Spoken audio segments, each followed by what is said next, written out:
So the next prospect we're going to look at in this year's draft is Matt Shaw, 5'11", 185-pound second baseman out of the University of Maryland.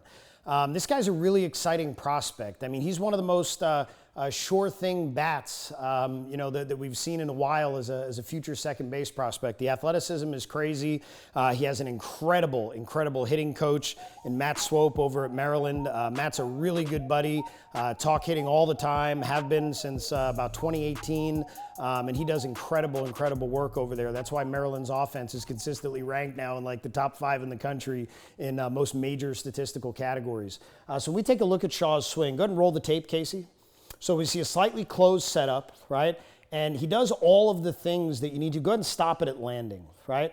When we see this kid get into landing, we see him get into a really good landing position. His upper body and his hips are holding on. We don't see any leak of the pelvis. We don't see the body peel open and pull off the ball. We see him get to a strong landing position. So roll through a little bit now, go through like 3-4 frames, okay? The barrel gets on plane quick and he's got space to do it. When we look at hitters, one of the things we want to make sure we see is when that body and that trunk really goes to turn, that the barrel has connection to it and starts to swivel. There's a whole bunch of different ways you see that happen in elite hitters. For instance, when you watch Bregman's turn or you watch Arenado's turn, it's very different than what you'll see from somebody like, say, Miguel Cabrera or Mike Trout. But the bottom line is when this goes, that barrel is getting behind the ball and swiveling into it.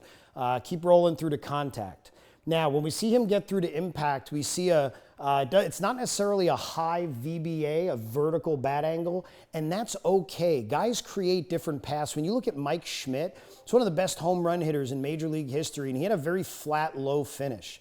And there's a lot of players that their oblique slings help them stop, right? Way better than those fascial cross body lines. And when they go vertical, they don't hit the brakes as well as when they go horizontal. And Shaw is one of those guys. When you see his finish, right? A lot of times you see his finish low across his body and kind of across his rib cage. And a lot of that will be dependent on the height of the pitch, right? But when he moves, man, he moves really well. And he's got great space to hit through the zone. And because he gets into the front side really well, but holds on with the upper body, that gives him great adjustability and athleticism to go out and get the ball.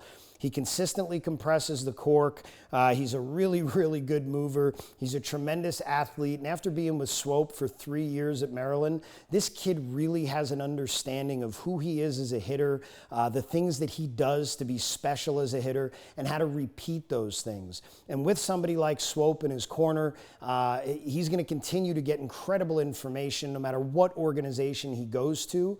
And I think that he's a guy that's going to continue to develop into a really good big league hitter. So he's a really exciting prospect to watch. See, that's that low finish I was talking about a minute ago. Look at the pitch height. It's a different pitch down and in. Watch that barrel flatten out and get across that rib cage down low, right? And that's something that you see from a lot of really elite hitters throughout history. So again, just an exciting prospect, exciting future, and can't wait to see what happens with him as he continues going forward in the game.